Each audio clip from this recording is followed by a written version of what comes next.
Bonjour Maître Gaston Nyanya Komlan, merci d'être là pour cette nouvelle interview, bienvenue. Donc cette interview qui rentre dans le cadre donc, de l'émission Hexagramme, l'émission des mystères. Je rappelle donc que vous êtes coach de vie en développement personnel, coach de vie aussi en entreprise. Vous êtes par ailleurs thérapeute et homme spirituel. Vous travaillez donc à Genève et aussi un peu partout dans le monde. Donc le thème qui nous intéresse ici aujourd'hui ce soir, c'est le thème de l'envoûtement. Nous allons donc parler de ça. Alors, Maître Gaston Nyanya Komlan, selon vous, qu'est-ce qu'un envoûtement? Bonsoir à tout le monde. D'abord, un envoûtement, pour commencer, c'est de utiliser un stratagème, c'est de faire quelque chose qui nuit à l'autre. Donc, en premier lieu, ce qu'il faut savoir, c'est qu'un envoûtement n'est jamais positif, c'est négatif. Parce qu'un envoûtement, c'est de faire du mal à quelqu'un, c'est de vouloir contrôler quelqu'un, c'est de vouloir bloquer quelqu'un. Maintenant, on peut développer tout ça.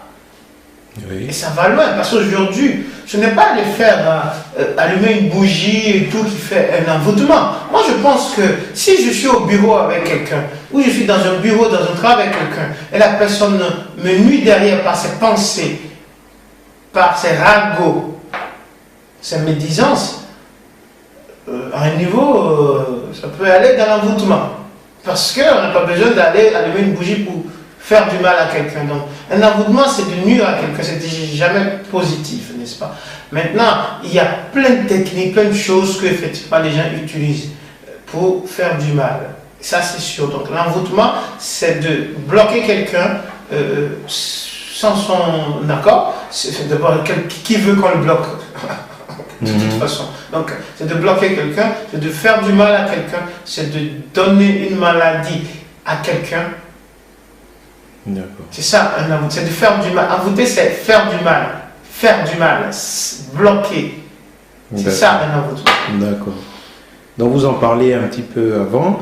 Quelles sont donc les différentes formes d'envoûtement qui existent? On entend parler des fois par exemple, des personnes qui veulent retrouver un amour perdu, l'être aimé qui est parti. Il y a des envoûtements aussi au travail, peut-être certaines personnes qui veulent accéder à des postes supérieurs, etc., etc. Selon vous? Oui, bon, envoûter, comme on a dit, c'est déjà faire du mal. Donc, ça dépend, il y a plein de techniques et ça dépend des types d'envoûtement. On a l'habitude de parler souvent des types d'envoûtement par rapport aux affections. Donc, retrouver son amour, tout ça, oui, c'est souvent ça. Mais il n'y a pas que ça. Quand on fait du mal, on rend de la maladie à quelqu'un, on rend quelqu'un malade, pas des stratégies, pas des stratagèmes, c'est de l'envoûtement. Quand on fait en sorte que quelqu'un qui vit bien sa vie, on fait que son business ne marche pas, parce qu'on va faire quelque chose pour que ça ne marche pas, c'est un envoûtement. Maintenant, on parle souvent de ce côté affectif et tout, mais bon, c'est le plus compliqué d'envoûtement à réussir. C'est rare que ça marche. Ça marche, hein. Il y en a qui sont forts, mais c'est pas, ça coupe pas les rues. C'est la mode, déjà, la mode, ça existe depuis longtemps. Et les gens ils disent ça, je vais faire ci et tout. Mais il y a beaucoup de types d'envoûtement. Donc, il y a le côté affectif. Il y a le côté professionnel. Donc, professionnel, d'abord, on peut vous envoûter pour que ça ne marche pas dans votre bureau en tant qu'indépendant. Même si vous n'êtes pas indépendant, vous travaillez à l'État en tant que fonctionnaire, on peut vous envoûter pour que votre chef, le directeur, ne vous aime pas. On peut vous envoûter pour que le directeur il vous déteste. Mais on peut vous envoûter que vous fassiez des erreurs.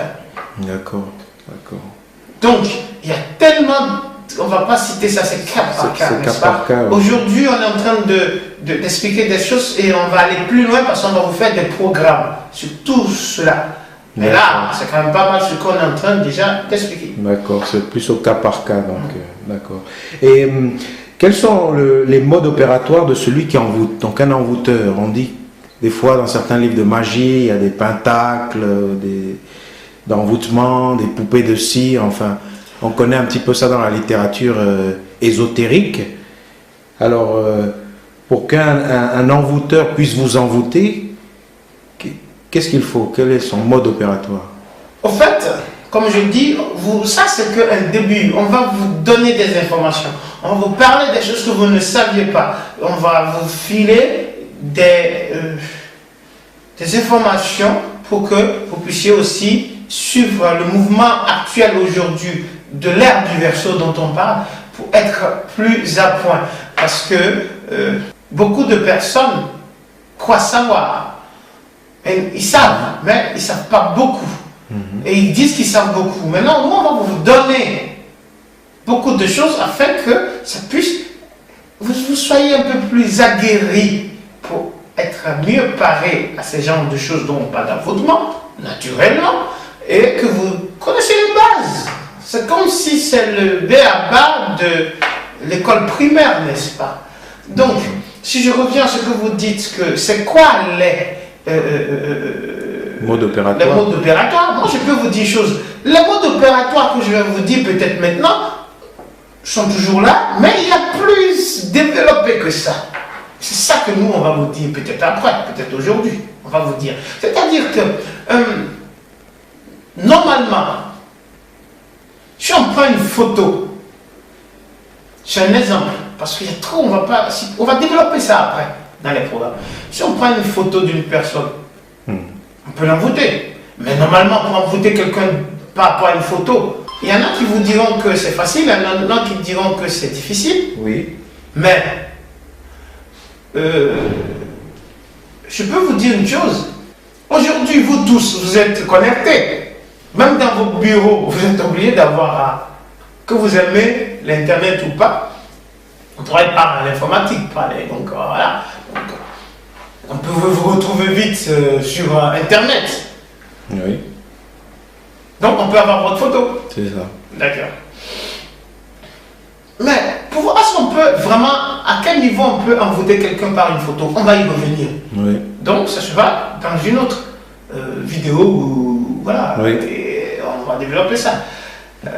Parce qu'on verra quand ça peut et quand ça ne peut pas, jusqu'à où ça peut ou pas.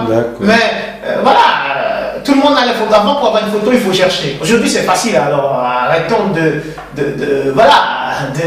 nous tromper, n'est-ce pas? On est dans l'ère du Verseau, on est en train de parler du show, là. Oui. Maintenant, je prends le côté. Avant, on disait qu'il faut prendre, on va prendre soit vos cheveux ou un truc que vous appelez. Les ongles. Les ongles, ou je sais pas quoi. Et qu'on est très fort en Afrique. Donc on a développé en Afrique, on parle de l'humanité ici, on parle universellement, mais en Afrique, on a très développé ça, que les gens, pour contrecarrer ça, les cheveux ne doivent pas être touchés, il faut les jeter, il faut les brûler, les habits, il ne faut pas et tout. Mais je peux vous poser une question. Peut-être c'est les envoûteurs de bas niveau. Je dis peut-être. C'est quelque chose qu'on peut discuter. Mais franchement, un vrai maître envoûteur n'a pas besoin de vos cheveux pour vous atteindre, n'est-ce pas? D'accord. Donc, les choses là sont un peu pas dépassées. Ça dépend. D'accord. De où et de quoi et tout, n'est-ce pas? Donc, on est en train de. Le monde évolue, le monde progresse, on est en train d'expliquer ce qui était, ce qui est et ce qui sera. Peut-être, si on arrive à expliquer ce qui sera, on est en train d'abord de parler de ce qui est et ce qui était, pour que vous compreniez. Donc, il y a ça, il y a le côté, le nom déjà. Pour vous envoûter par votre nom. D'accord. Donc, il y a tellement de techniques pour pouvoir envoûter des gens qu'il faut voir comment ça se passe. Donc, c'est pour ça qu'on va discuter, voir les vidéos dans des programmes pour vous expliquer étape par étape comment ça peut être aidé, ça peut être, on peut vous aider, comment on peut vous montrer des choses simples, oui, mais des choses que vous comprenez et que vous assimilez, parce que c'est ça qui va vous permettre. Mais bon, aujourd'hui, ça existe toujours, ce dont je parle, mais eux aussi ils évoluent, il y a autre chose qui évolue. Aujourd'hui, ça va très vite, n'est-ce pas? Donc, voilà un peu ce que nous, on va pouvoir, je vous promets, en 2019, on va vous donner beaucoup des informations, beaucoup d'informations. Oui. D'accord. On attend alors ces informations avec impatience. Bah, j'essaie déjà de commencer, si j'en parle comme ça, je veux dire, je commence à en sortir. Exactement. Donc, si vous voulez plus, on va faire ça ensemble. D'accord. Ça dépend de vos questions aussi. Tout à fait. Alors, quelle différence vous faites entre un envoûtement et une possession? Alors, d'abord, un envoûtement est négatif. Oui, ça on en a parlé au début. Oui, mais quand vous posez la question, je suis en train d'expliquer la différence. Oui. C'est déjà négatif. Maintenant, une possession peut être négative, peut être positive, elle peut être autre chose.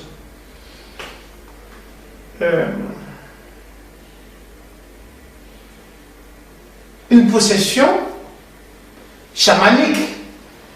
Si je prends le côté chamanique, par exemple, de l'Amérique, donc du côté des États-Unis, du Brésil, ben, on a une possession. Mais une possession, peut-être qui vient par rapport à un produit, donc un psychotrope, donc je parle des plantes, qui fait que vous partez dans un autre monde. C'est comme si vous étiez dans le coma, dans le côté scientifique. C'est une... Voilà. On peut appeler ça possession, c'est pas moi qui appelle ça. On peut appeler ça possession. Mais vous êtes en transe. Mais en transe par un produit. Maintenant, il y a une chose.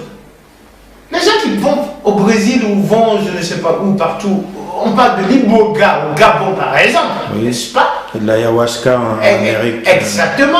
Au Pérou, chez les Incas, etc. Il y a une chose. On peut être en possession, mais c'est que la plante, le côté psychotrope qui travaille et qui vous ouvre vos cycles neuronaux. Par contre, c'est différent que ce soit un maître spirituel qui utilise ça pour faire sortir un esprit, une entité. Ah, d'accord. Là, ça change.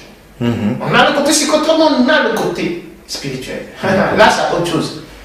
Là, oui, c'est autre chose. Donc, si vous voulez aussi, on reviendra sur ça.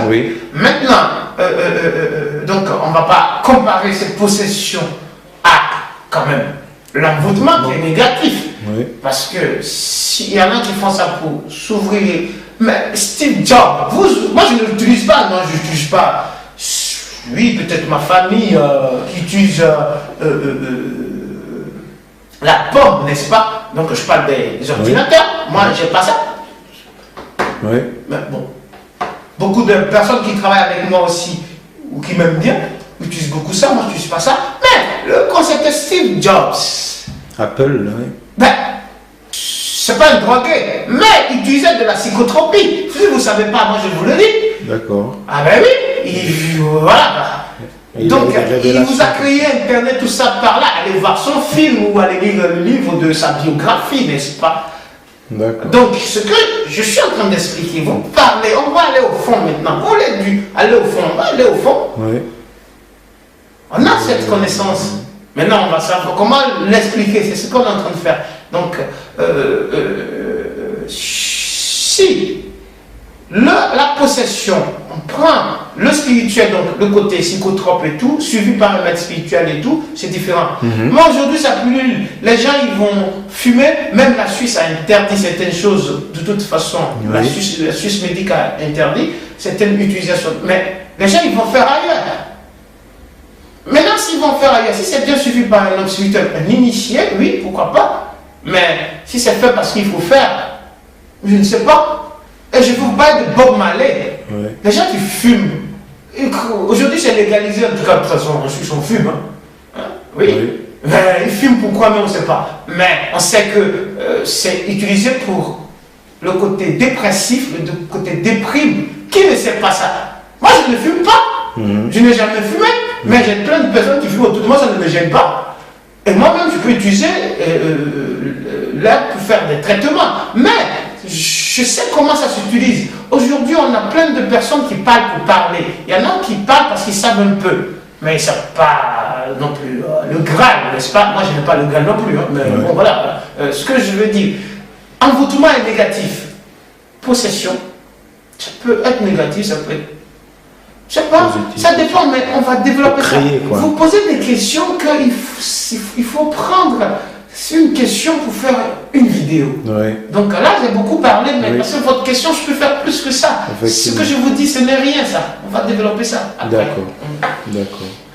Et selon vous, quelle est la durée d'un envoûtement? Est-ce qu'il y a des envoûtements qui sont courts dans le temps? Est-ce qu'il y a des envoûtements qui peuvent être des envoûtements, je ne sais pas, peut-être à vie?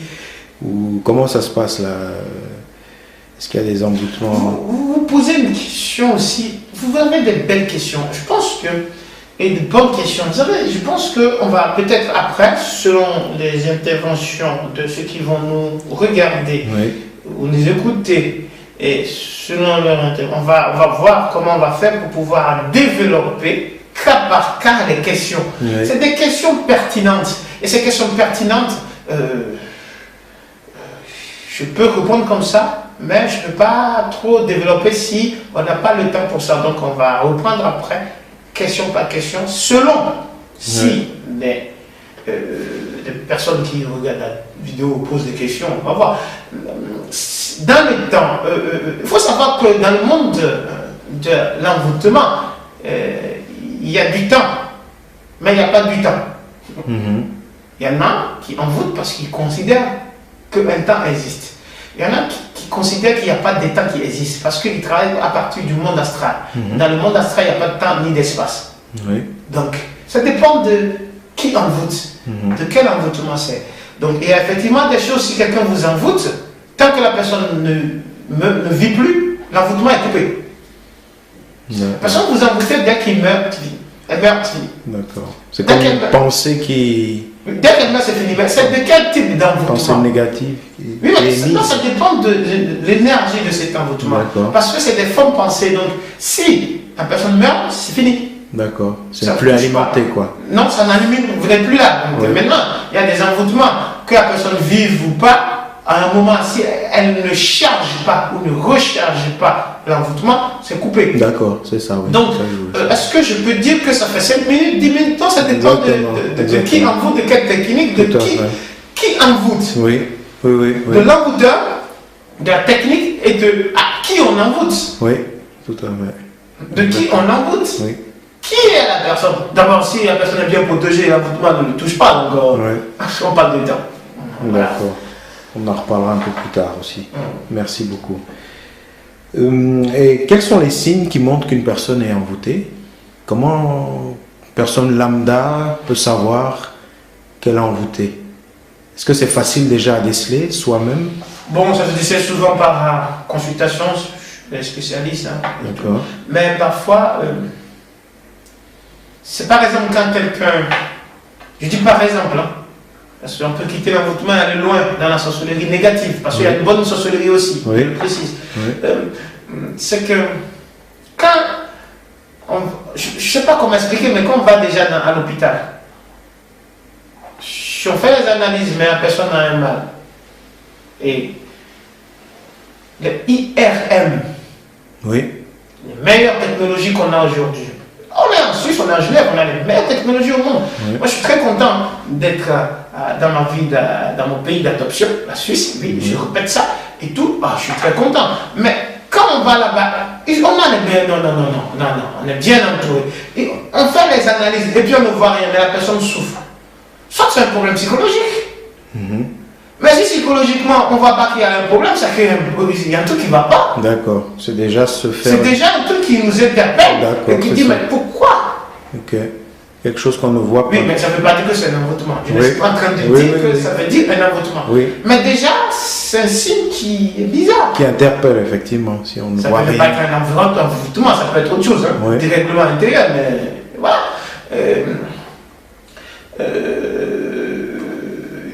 Donc, vous parlez d'exemples et tout, je ne sais pas, je ne veux pas mettre des mots pour mettre des mots. Oui. Moi, je travaille cas par cas. Oui. Mais il y a des choses que je peux dire, comme j'ai dit pour l'hôpital et tout, quand on fait des IRM, des trucs, des choses, et la personne a mal, mais après on amène la personne côté psychologique, mais on voit que la personne est bien psychologiquement à l'état, hein, donc on parle de la médecine et tout, universitaire, la personne souffre quand même. C'est bizarre. Là, on peut pencher à voir autre chose. Maintenant, il ne faut pas non plus parce que quelqu'un a mal commencé à dire que la personne est envoûtée. Moi, je n'aime pas ça. Et les gens qui me connaissent bien, ils savent que je n'aime pas ça. Parce que je dis, tout va à l'hôpital, il faut faire ci, il faut faire ci, il faut faire toutes les. Il faut faire des analyses tout le temps, tout le temps. Voir le médecin pour qu'il voit ce qu'il y a ou pas. Et en dernier recours, donc, là, on peut regarder si vraiment c'est ça ou pas. D'accord. Donc, nous, on est en train de parler aujourd'hui. Vous ne savez pas une chose, notre travail qu'on fait, notre travail énergétique, c'est de la science. Oui, on parle on parle de science, c'est quoi le mot science? Physique quantique, hein, de plus en plus, on parle de ça. C'est nous, ça. Oui. Alors, maintenant, on est en train de voir comment gérer ça et tout, mais on a cette capacité, parfois, de pouvoir aller trouver ça. Mais il y a des choses, les médecins peuvent détecter vite si c'est ça ou ce n'est pas ça. Donc, il faut aller à l'hôpital.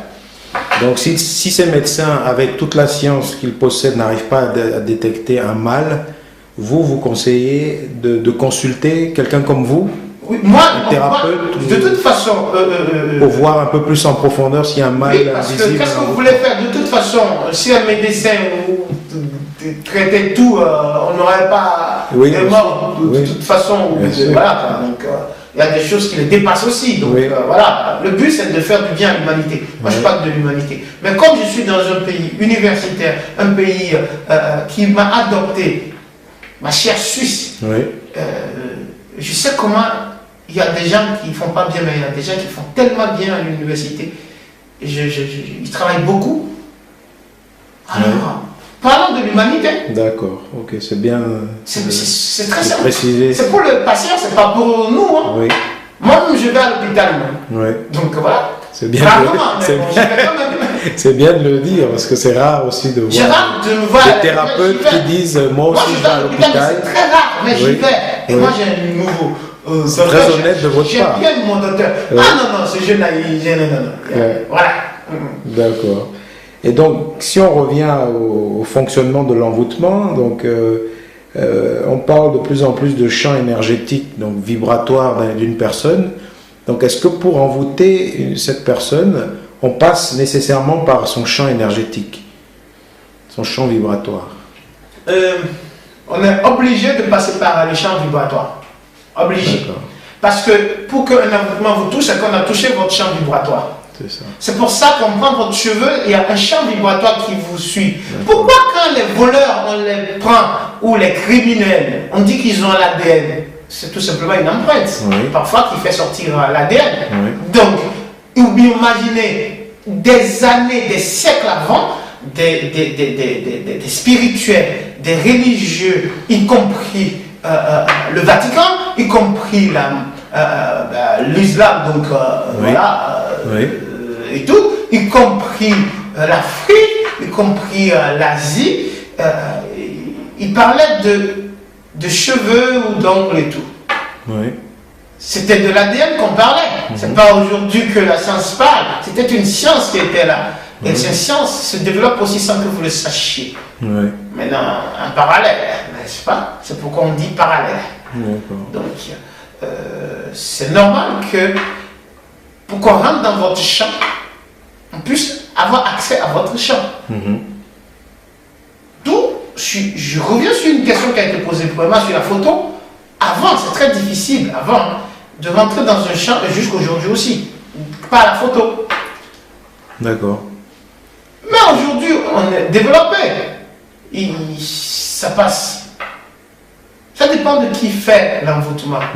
De quelle sorte d'envoûtement. Il y en a qui ne vont pas marcher. Beaucoup ne marcheront pas. Tant mieux pour nous tous. Mais il y en a qui marchent. Donc, effectivement, il faut rentrer dans un champ pour faire. Maintenant, quand on parle de quelqu'un qui est un envoûteur qui maîtrise le monde astral, donc on dit qu'il n'y a pas d'espace, il n'y a pas de temps.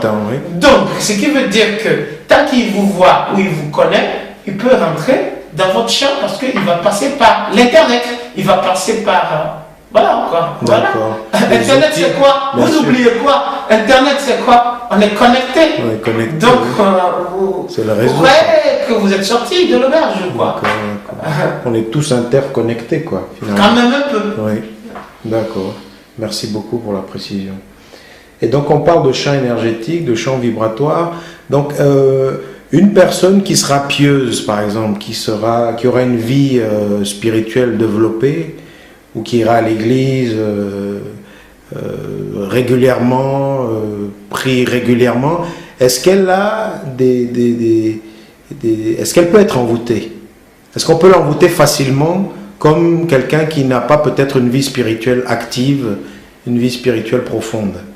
Alors, je vais déjà corriger une chose à vous directement. Je vous ai dit que moi je ne suis pas religieux, je suis spirituel. Je ne suis pas religieux. Donc, je suis spirituel. Ça veut dire que je n'ai pas de religion. Mais je peux vous dire que je travaille avec beaucoup de religions. Je suis interconnecté avec. Je suis catholique de base. Après, j'ai le reste, voilà, j'ai tellement de connexions que je maîtrise bien. Mais je suis spirituel. Je préfère être spirituel. Donc, je parle en tant que spirituel, pas en tant que religieux. Parce que quand on commence à parler de pieux, être pieux, on est plus dans la religion. Oui. Donc, ou on peut être aussi dans l'animisme, hein. On peut croire aux forces de la nature. Oui, mais quand on dit pieux, on est dans l'islam. Voilà. Donc, ce n'est pas parce que vous... Je vais aller parler d'un truc très simple. Je ne sais pas si je prends l'islam ou je prends le christianisme. Pour moi, c'est un peu la même chose. Mais je prends un exemple. Quelqu'un qui est pratiquant. Et tout, il va à l'église. De toute façon, vous n'allez plus à l'église en Occident d'abord. C'est quand vous avez des problèmes, de toute façon, c'est pas que l'église ici. Hein. C'est quand l'humain a un problème qu'il va à l'église. Exactement, c'est la nature humaine. C'est devenu nature humaine. Avant, on allait à l'église parce qu'on devait aller à l'église. Parlez-moi d'être pieux là-bas, mais ne parlez pas des gens aujourd'hui que c'est comme si on va à l'hôpital parce qu'on est malade. Mais il y a quand même des gens qui vivent une... Allez à l'église, attendez, on est à Genève, allez dans les églises de Genève. Non, les églises ne sont pas pleines, mais... Oui, mais ce que je veux dire, voilà, que les questions... On a besoin de talker, n'est-ce pas? Donc, voilà, il faut aussi dire les choses. Alors, le côté qu'on est pieux, oui. Mais si vous êtes pieux en tant que musulman, la personne qui est plus forte que vous envoûte. Si vous faites du mal, il va vous dépasser. Vous pouvez être pieux. À condition que ce ne soit pas la croyance. À condition que ce soit la foi. La croyance, ce n'est pas la foi. Et à condition que la nature ou Dieu soit là. Voilà. D'accord. Si le pape veut vous envoûter, il va vous envoûter. Parce que le pape sait envoûter. D'accord. Mais positif ou négatif? Je ne sais pas. Non, on a dit que c'était négatif. L'envoûtement, de toute façon, c'est négatif. Vous poser une question. Oui, d'accord. Donc, si je réponds comme ça, je vous amène loin. Donc, il a les clés aussi pour... Il a les clés pour commander les démons. Donc, quelqu'un qui a les clés pour commander les anges et les démons, ça veut dire quoi? Ça veut dire qu'il peut. D'accord. Mais il ne le fait pas. Parce que c'est une histoire de conscience. C'est quelqu'un, le pape, il est là pour faire du bien à tout le monde. Et merci à lui de faire du bien à l'univers avec sa position, n'est-ce pas? Mais on parle des choses. Donc, voilà. Vous me posez une question, je vous réponds. Vous voulez que je réponde ou quoi? Donc, la croyance ce n'est pas forcément à l'abri de protection. C'est pas que vous êtes pieux, vous allez à l'église tout le temps que si quelqu'un maîtrise la technique plus que vous, voilà ce qui se passe. D'accord. Voilà ce qui se passe. Donc c'est plus une histoire de foi. Oui, je redis plus de foi. que de croyances. De croyances. Et même avec la foi, on peut... La foi aussi, mais bon, ça va. Avec la foi, ça va déjà. Mais pour la majorité, la foi est meilleure que la croyance. D'accord. D'où il faut savoir, on est dans l'ère du Verseau. Et les gens qui apprennent un peu quelque chose, ils croient savoir tout et ils disent qu'ils oublient une chose. La foi. Oui. Oui, c'est ça. Hein. Il y a ça aussi qu'il faudrait voir. On est trop dans la tête, dans le mental, quoi, finalement. Oui, mais c'est le monde du mental aujourd'hui. Plus de mental que de on est obligé de passer par là, bien sûr, mais bon. D'accord. Alors, parmi les forces aussi, on parle souvent d'égrégores, donc ces forces qui sont là et qui peuvent aussi avoir une certaine influence sur des groupes de personnes. Est-ce qu'on peut envoûter donc quelqu'un par le biais d'un égrégore? Bon, si on parle du côté négatif, oui, mais bon, les égrégores d'envoûtement ne sont pas légion, quoi. D'accord. D'accord. Ça existe. Hein. Ça existe. Mais c'est pas légion. Maintenant, si vous posez la question du côté positif, je ne veux plus développer ça. Mais si c'est pour faire du mal, ça existe, mais c'est pas légion. D'accord. Non, c'est pas légion. D'accord. Tant mieux pour nous. Oui, parce qu'il faut aussi connaître, maîtriser ce. Parce que vous avez posé une question haute. Oui. Et si c'était une question comme ça, mais du côté positif, là, j'aurais dû vous expliquer mieux. Mais ça, c'est négatif. C'est un envoûtement. Ok. D'accord. Il n'y a pas légion, et donc tant mieux pour nous. D'accord. Ça existe, mais c'est pas. Ça existe. Ça coupe pas la rue, les rues, quoi. Voilà. D'accord. Et c'est pas le diable qui est en Prada, totalement. Ok. D'accord. Et des fois, quand on lit certains ouvrages ésotériques, on parle aussi d'envoûtement de mort. Alors, on se dit, mais qu'est-ce que c'est que ça?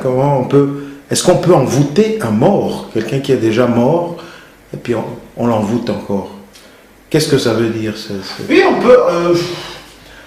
et dans quel but, surtout? Par expérience, et puis aussi par connaissance, par savoir. Oui, on peut envoûter. Parce que si on prend le côté tibétien, il y a beaucoup de gens qui disent qu'ils sont bouddhistes et tout, c'est pas si... Ça dépend de leur niveau. Il y a le bardo todol. Donc, le bardo todol, c'est les prières, les rituels qu'on fait pour que, quand les gens ils meurent, ils puissent passer bien de l'autre côté, pour être réincarnés un autre jour, ou bien aller dans le monde supérieur. Pour les Tibétains aussi, beaucoup de personnes qui parlent de bouddhisme partout. Les états intermédiaires de conscience. On sacrifie des poulets, pour les ancêtres. Il faut aller au Tibet. Ah bon aussi? Ben oui, on sacrifie parce que voilà, arrêtez de croire, vous avez un niveau. Et puis vous dites non, il faut ci, il faut ci. Non! Je dis ça au Tibet, sur des choses pour certains ancêtres et tout, on doit faire les fêtes pour les ancêtres. Et on fait des sacrifices de poulets, je sais pas quoi, tout ça, il faut aller chercher. Aller chercher au lieu de venir nous... On peut trouver ça sur Internet, vu que... Internet. Pourquoi vous parlez... Allez, prenez l'avion. Quand on parle de quelque chose, prenez l'avion, dépensez, payez. Vous ne voulez pas payer, vous ne voulez pas mettre le prix, mais vous voulez savoir. Oui, c'est possible de voir ça. Internet peut montrer. Mais je dis, la théorie, c'est pas la pratique. Allez sur le terrain. Et ils peuvent montrer ça aux gens. Oui, parce qu'on vous a vendu ici. C'était pas notre discussion. On va revenir sur ça une autre fois. Comme j'ai dit, il y a plein de vidéos qu'on va vous donner. Il y a des gens qui parlent et tout, mais on vous a donné le bouddhisme. Le bouddhisme, c'est pas une religion. D'abord, on vous a donné le bouddhisme qui vous va en Occident. C'est ça. Ah ben oui. Adapté à l'Occident. On vous a adapté ça. D'accord. Alors, on essaie de faire des travaux aujourd'hui doucement, mais pour le bien de l'humanité, pour le développement de l'humanité. Je n'ai pas dit d'aller faire ça, je n'ai pas dit ça. Ce que je suis en train d'expliquer, c'est qu'on parlait des morts. Effectivement, si on prend le bardo todol, ça veut dire que le bardo todol permet qu'on n'envoûte pas un mort, que le mort puisse aller chez lui, dans son évolution, qu'on ne puisse pas le bloquer. Le bardo todol sert à ça. Donc ça veut dire qu'on peut envoûter un mort. Du côté bouddhisme. Si je reviens sur l'Afrique, on va encore développer trop et tout, mais c'est pour vous dire que c'est possible. Donc on le bloque. C'est pas donné non plus Ouais. entre nous. D'accord, c'est pas tout le monde qui est capable de faire ça. Mais on peut développer. Je pense que cette vidéo, que les gens ils viennent nous écrire beaucoup Ouais. pour qu'on puisse voir cas par cas et on va faire les vidéos pour eux. Parce que on est là. 2019, vous allez en avoir. D'accord, merci beaucoup. Et donc on parle d'envoûtement. Quel est le risque pour un envoûteur? Quelqu'un qui finalement aurait ça comme profession, Les envoûteurs, est-ce que c'est un mot, enfin, je sais pas, le risque, de toute façon, quelqu'un on parle de retour de choc des fois. Quelqu'un qui fait du mal, de toute façon, comme on dit, il y a le retour de choc. Ouais, donc il va retrouver ça, ou ses enfants, ou je sais pas, ou ses petits-enfants. Ah d'accord, ça peut s'étaler comme ça. Ouais, ça peut s'étaler jusqu'aux petits-enfants et tout. Oui, il y a le risque et tout. Donc, d'accord. Ce qui fait quelqu'un qui, comme on dit, que tu fais du mal, tu le prends. Oui. C'est le miroir. Oui, oui, la loi de la nature. Justement, donc il y a ce risque. Maintenant, comme j'ai dit, je ne suis pas un envoûteur pour venir parler de ça, mais je connais. J'ai appris. Parce qu'on est obligé d'apprendre. Ouais. Ouais. Si tu joues au foot, tu dois apprendre à savoir si tu dois mettre ton protège tibia pour qu'on ne te casse pas ton tibia quand tu joues. Ouais. Tu dois apprendre que sur le terrain là, tu dois avoir ce godasse là. D'accord. Quand tu es président de la République et tu vas sur un terrain de guerre, on te dit, c'est pas toi qui dis, c'est tes gardes du corps. C'est le ministère de la Défense qui dit tu dois mettre un gilet pare-balles. Oui, oui, tout à fait. Voilà ce qui se passe. Donc, on est obligé d'apprendre pour savoir comment contrecarrer. C'est ça. Donc, voilà. Merci beaucoup. Je vous donne des explications comme ça. Oui. Je suis obligé de trouver c'est des bonnes explications très imagées et qui parlent, moi, je trouve. Vraiment. Alors, nous terminons donc cette interview. Merci encore, Maître Gaston Nyanyassigna Komlan, pour cette interview. Je ne sais pas si vous souhaitez dire un mot de la fin pour clore. Quel mot de fin? Moi, je remercie. Puisque ça, c'est pour Hexagram, c'est pour Shaman Power. Oui, la chaîne Shaman Power. Power. Pour Daniel. Oui. Aldé. Aussi Daniel Aldé, oui. Qui diffuse nos aussi dans son réseau. Qui travaille beaucoup avec nous. Donc, on le remercie. Oui. Et voilà. Alors, soyez prêts, on va vous en donner beaucoup cette année. Merci beaucoup. Merci à vous. Merci et à la prochaine fois.